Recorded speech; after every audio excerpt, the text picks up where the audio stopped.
Welcome back everyone. Welcome back to another video tutorial from बायोसीको। आज हम लोग जानेंगे कि जो भी जितने भी तरह के बॉन्ड है जिसका डायरेक्ट एप्लीकेशन है, डायरेक्ट यूजेज हैं आपके बायोमोलिकुल्स को स्टडी करने के लिए, वो सारे बॉन्ड्स के बारे में आज हम लोग जानेंगे। उस बॉन्ड्स के जो नेचर है उसको हम लोग पढ़ेंगे। ठीक है। तो मेनली जो बॉन्ड होता है आपका बायोमोलिकुल्स में, हम लोग ये जो बॉन्ड होता है उसका रोल कहाँ होता है कि जैसे भी मोनोमर है वो आपस में जुड़ के एक पॉलीमर का फॉर्म करते हैं। वो मोनोमर जो आपस में जुड़ते हैं एक दूसरे से थ्रू एक बॉन्ड के थ्रू जुड़ते हैं। तो वही सारे बॉन्ड को आज हम लोग एक डिटेल में पढ़ेंगे। आइदर वो फिर आपका हो गया पॉलीसेकेराइड की बात करें, या फिर प्रोटीन्स की बात करें, या फिर न्यूक्लियोटाइड की बात करें। ये सारों में क्या होता है कि ये जो सारे बायोमोलिकुल्स है उसमें आपस में सब जुड़ते हैं एक दूसरे से थ्रू एक बॉन्ड के थ्रू। तो वही बॉन्ड के बारे में हम लोग आज पढ़ेंगे। ठीक है। तो सबसे पहला बॉन्ड है आपका पेप्टाइड बॉन्ड। ठीक है। ये पेप्टाइड बॉन्ड कहाँ प्रेजेंट होता है? दैट इज प्रोटीन्स में। किसमें? प्रोटीन्स में। प्रोटीन्स में क्या है कि ये जो अमाइनो एसिड्स होते हैं, अमाइनो एसिड्स, ये अमाइनो एसिड्स आपस में जुड़ते हैं थ्रू पेप्टाइड बॉन्ड। कैसे जुड़ते हैं चलिए समझते हैं। सपोज ये आपका एक अमाइनो एसिड है। ठीक है। सपोज ये आपका एक अमाइनो एसिड्स, ये हो गया आपका अल्काइल ग्रुप, ये हो गया कार्बोक्सिलिक ग्रुप, और ये हो गया आपका अमाइन ग्रुप। ठीक है। ये हो गया आपका एक अमाइनो एसिड। बगल में एक दूसरा अमाइनो एसिड्स लेते हैं हम लोग, इसमें भी आपका यही होगा same, NH2 group, amine group. ये हो गया आपका कार्बोक्सिलिक ग्रुप, ये हो गया आपका अल्काइल ग्रुप, ये हो गया हाइड्रोजन। ठीक है। ये हो गया आपका दो अमाइनो एसिड्स। ये पहला अमाइनो एसिड हो गया और ये हो गया आपका दूसरा अमाइनो एसिड। तो पेप्टाइड बॉन्ड का जो फॉर्मेशन होता है वो किसके बिटवीन होता है? Between the amino acids. फिर वो अमाइनो एसिड जो आपस में जुड़ते हैं फिर एक पॉलीपेप्टाइड का फॉर्मेशन करते हैं। ठीक है। अब कैसे ये जो पेप्टाइड बॉन्ड है वो बनता है हम लोग चलिए देखते हैं। तो ये जो पहला अमाइनो एसिड है उसका ये कार्बोक्सिलिक ग्रुप, दैट इज ये क्या है आपका सी टर्मिनल, ये आपका सी टर्मिनल है। और ये जो आपका दूसरा अमाइनो एसिड है जिस उसका एन टर्मिनल, मतलब एक कार्बोक्सिलिक एक अमाइनो एसिड्स का कार्बोक्सिलिक ग्रुप और एक अमाइनो एसिड का amine group, that is an terminal और सी टर्मिनल आपस में जुड़ते हैं। कैसे जुड़ेंगे? इसका जो कार्बोक्सिलिक ग्रुप है और इसका अमाइन ग्रुप है, तो यहाँ पे जब ये दोनों आपस में कांटेक्ट में आते हैं तो यहाँ से क्या होता है कि एक वाटर का लॉस होता है। ठीक है। वाटर का लॉस कैसे होगा कि इसका OH और इसका एक हाइड्रोजन यहाँ से डिटैच हो जाएगा, मतलब वाटर का लॉस होगा। ठीक है। और ये वाटर का लॉस होकर कैसा फॉर्म करेगा? स्ट्रक्चर फॉर्म करेगा आपका CO, इधर क्या आ जाएगा NH। ठीक है। तो जब तो ये क्या फॉर्म हो गया? ये हो गया आपका अमाइड ग्रुप। इसको हम लोग क्या बोलते हैं? CONH तो क्या बोलते हैं? Amide group. ठीक है। That is amide group. ठीक है। तो इसमें क्या होता है कि जो पेप्टाइड बॉन्ड है वो आपका mainly polypeptide chain, that is proteins में प्रेजेंट होता है। प्रोटीन्स में क्या है कि प्रोटीन पॉलीपेप्टाइड किसका बना होता है? बेसिकली अमाइनो एसिड्स का। अमाइनो एसिड का सीक्वेंस ही रहता है पॉलीपेप्टाइड। तो अमाइनो एसिड कैसे जुड़ के पॉलीपेप्टाइड बनाता है? तो वो होता है आपका पेप्टाइड बॉन्ड्स के थ्रू जुड़ता है। पेप्टाइड बॉन्ड में कैसे? हमने यहाँ एग्जाम्पल लिया दो अमाइनो एसिड्स का, ये पहला ये दूसरा। तो एक अमाइनो एसिड का सी टर्मिनल इन और सेकेंड वाले अमाइनो एसिड का एन टर्मिनल इन, दोनों आपस में जुड़ते हैं। वहाँ से एक वाटर मॉलिक्यूल का लॉस होता है और वो फिर आपस में अमाइड का फॉर्म करते हैं। अमाइड दैट इज आपका क्या पेप्टाइड बॉन्ड का फॉर्मेशन करते हैं और ये आपस में जुड़ जाते हैं। तो ये हो गया आपका पेप्टाइड बॉन्ड।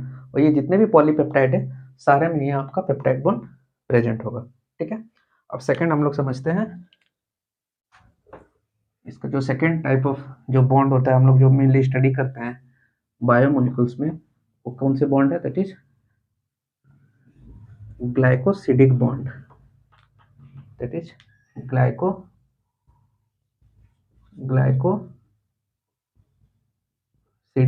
बॉन्ड। ठीक है। ग्लाइकोसिडिक बॉन्ड में कहने का मतलब है जितने भी मोनोमर है, जो भी मोनोमर है दैट इज सपोज ये आपका ग्लूकोज है, ठीक है, ग्लूकोज, ये क्या है, ग्लूकोज आपका मोनोमर है। ये ग्लूकोज मोनोमर है और ये ग्लूकोज, बहुत सारे ग्लूकोज आपस में जुड़ के क्या फॉर्म करेंगे, एक पॉलीमर का। तो ये जो जितने भी मोनोमर्स है ग्लूकोज वगैरह, ये कैसे आपस में जुड़ के पॉलीमर का फॉर्मेशन करते हैं, वो हम लोग देखेंगे। तो ग्लूकोज है, तो सपोज इसको हम लोग डायग्रामेटिकली देखें, तो सपोज ये आपका ग्लूकोज है, ठीक है, ये ग्लूकोज मॉलिक्यूल है, ये आपका हो गया हाइड्रोजन, ये OH ग्रुप, ये हो गया आपका हाइड्रोजन, ये भी OH ग्रुप, ये हो गया आपका हाइड्रोजन, ये हो गया आपका OH ग्रुप, और ये हो गया हाइड्रोजन, ये OH ग्रुप, और यहाँ पे आपका प्रेजेंट होंगे CH2OH, ठीक है। ये हो गया आपका एक ग्लूकोज, एक मोनोमर, दैट इज। अब इसी का और एक मोनोमर लेते हैं, ठीक है, सेम चीज को मैं यहाँ ड्रॉ कर रहा हूँ। तो ये आपका हो गया दूसरा मोनोमर, ठीक है।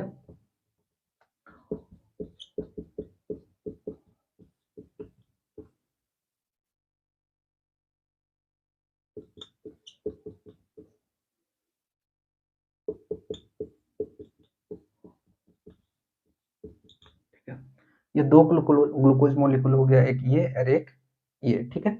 अब देखिए इसका अगर नंबरिंग करें तो इसका कार्बन नंबर 1 हो गया, ये 1 2 3 4 5 6, ठीक है। और इसका भी अगर नंबरिंग करें तो हो गया आपका 1 2 3 4 5 6, ठीक है। ये दो ग्लूकोज मॉलिक्यूल है, दोनों मोनोमर है, ठीक है, ये पहला, ये दूसरा। अब हम लोग देखेंगे कि दोनों मोनोमर कैसे ग्लाइकोसिडिक बॉन्ड के थ्रू जुड़ता है। तो क्या होता है ना कि इसका जो OH है, इसका OH है, ठीक है, इसका OH और इसका जो CH2OH है, ये जो आपका CH2 सॉरी ये CH2OH, ठीक है, इसका OH और इसका OH, ये दोनों क्या करेगा, आपस में इंटरेक्ट करेगा, दोनों आपस में जुड़ेगा। ये जब क्लोज आएंगे दो मोनोमर एक दूसरे के, तो ये जब क्लोज आएंगे तो यहाँ पे एक वाटर मॉलिक्यूल का लॉस होगा, ठीक है। कैसे होगा कि ये जो OH और ये OH, तो यहाँ से वाटर मॉलिक्यूल निकल गया, तो ये 2H हाइड्रोजन यहाँ से यहाँ हो गया और ये एक ऑक्सीजन निकला, ठीक है। सपोज ये 2 हाइड्रोजन और एक ऑक्सीजन निकला, तो यहाँ पे क्या बचा आपका, यहाँ आपका बचा इस तरह का स्ट्रक्चर फॉर्म करेगा। यहाँ आपका हाइड्रोजन था, यहाँ आपका ऑक्सीजन था, तो यहाँ ऐसे स्ट्रक्चर फॉर्म करेगा,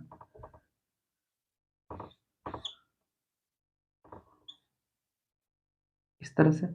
तो ये क्या हुआ कि दो मोनोमर आपस में जब नियर बाय आए, दोनों एक दूसरे के क्लोज आए, तो यहाँ पे एक वाटर मॉलिक्यूल का लॉस हुआ, और ये वाटर मॉलिक्यूल फिर लॉस हो जाने के कारण वहाँ एक बॉन्ड का फॉर्मेशन हुआ, जिसको हम लोग बोलते हैं ग्लाइकोसिडिक बॉन्ड। तो यहाँ पे क्या है कि यहाँ जो आपका कार्बन नंबर है, इसमें क्या है, ये कार्बन नंबर 1 है और ये कार्बन नंबर 4 है। तो कार्बन नंबर 1 और 4 दोनों क्लोज में है, तो ये जब दोनों आपस में जुड़ गए ग्लाइकोसिडिक बॉन्ड के थ्रू, तो इसको हम लोग बोलते हैं अल्फा।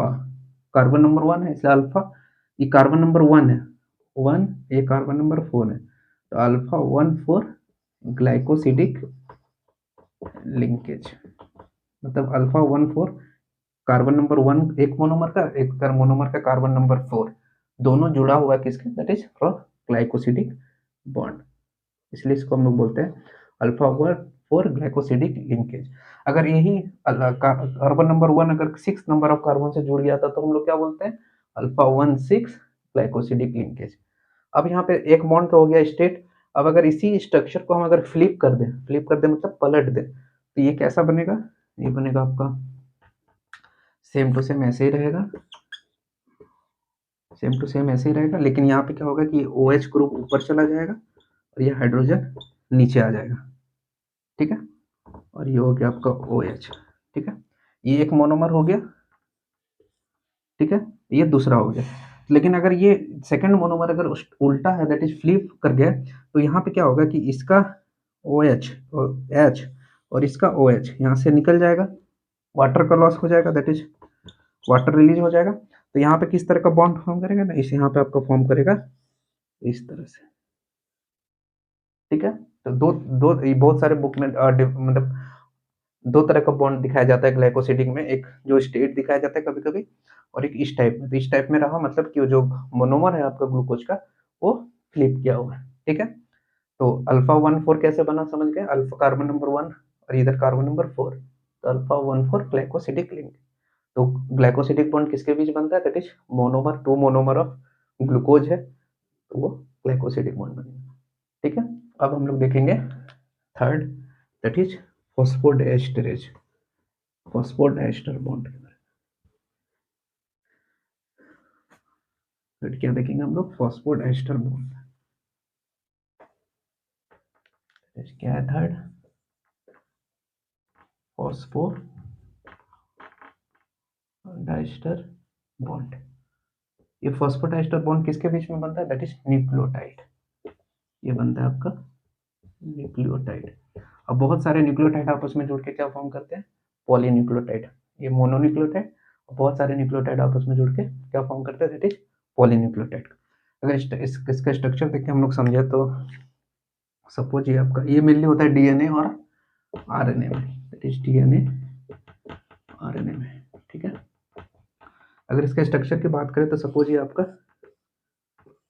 क्या है, ये आपका राइबोज शुगर, इस राइबोज शुगर, ठीक है।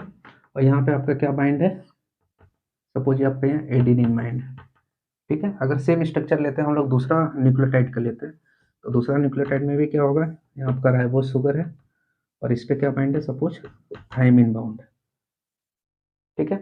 तो ये एक राइबोज शुगर हो गया, ये दूसरा राइबोज शुगर। तो यहाँ पे क्या होता है कि जब दो राइबोज शुगर आपस में जब क्लोजली नियर बाय आते हैं, तो वहाँ पे क्या करता है, फॉस्फेट ग्रुप आता है, दैट इज फॉस्फेट आता है बीच में। सपोज यहाँ पे आपका आ गया फॉस्फेट, इसमें क्या रहता है, फॉस्फेट में OH ग्रुप, OH, और यहाँ पे आपका O, ये क्या है आपका फॉस्फेट।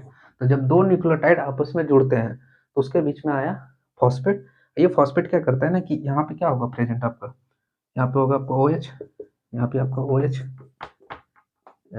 OH, ठीक है, यही होगा। तो जब ये फॉस्फेट जब आता है, दो न्यूक्लियोटाइड जब जुड़ता है आपस में, तो ये फॉस्फेट क्या करता है, अपना एक OH ग्रुप यहाँ से जैसे है, तो इसका H और इसका OH यहाँ से निकाल देता है, H2O का रिलीज करता है, ठीक। और ये फॉस्फेट यहाँ से ये ऑक्सीजन के थ्रू ये जुड़ जाता है आपका, ये क्या हो गया आपका, ये ऑक्सीजन के थ्रू ये इस राइबोज शुगर के साथ जुड़ गया। सेम चीज होगा बगल वाला न्यूक्लियोटाइड के साथ, इसमें भी क्या करेगा, इसका OH ग्रुप जो है आपका, ये यहाँ से और इसका H ग्रुप दोनों मिल गया, और यहाँ पे आपका हाइड्रोलाइसिस होगा, दैट इज वाटर का लॉस होगा। वाटर लॉस हो गया तो यहाँ पे ओ ऑक्सीजन बचा, और फिर ये जो कंपाउंड है ये फिर यहाँ से ऑक्सीजन के थ्रू ये जुड़ जाएगा। तो ये क्या कर रहा है, बेसिकली ये जो फॉस्फेट है ये दो न्यूक्लियोटाइड को आपस में जोड़ रहा है। तो जब दो न्यूक्लियोटाइड है, सपोज यहाँ एडेनिन और थायमिन है, तो दोनों राइबोज शुगर में H और OH प्रेजेंट है, तो इन दोनों जब जब क्लोज आते हैं तो वहाँ पे फॉस्फेट ग्रुप क्या करता है ना कि हाइड्रोलाइसिस कराता है दोनों न्यूक्लियोटाइड में, दैट इज वाटर का लॉस कराता है, यहाँ से there is loss of water, और लॉस ऑफ वाटर करके यहाँ एक बॉन्ड का फॉर्मेशन करता है, दोनों में ईस्टर बॉन्ड का फॉर्मेशन करता है। ये भी न्यूक्लियोटाइड है, न्यूक्लियोफिल है, इनमें न्यूक्लियोफिल, तो दो न्यूक्लियोटाइड के को आपस में जोड़ा through ester bond, that is phosphodiester bond, and there is loss of water. तो इस तरह करके ये फिर आपका फॉस्फोडाइस्टर बॉन्ड का फॉर्मेशन किया, ठीक है। तो ये जो तीन बॉन्ड था, मेनली हम लोग तीनों में बॉन्ड के बारे में पढ़े, जो भी बॉन्ड है जिसका इंपॉर्टेंट रोल होता है आपका किसमें, बायोमोलिक्यूल्स को स्टडी करने में। पहला हमने देखा पेप्टाइड बॉन्ड, दूसरा हमने देखा ग्लाइकोसिडिक बॉन्ड, एंड थर्ड हमने देखा फॉस्फोडाइस्टर बॉन्ड। आज के लिए बस इतना ही, मिलते हैं अगले वीडियो में, तब तक के लिए गुड बाय, थैंक यू।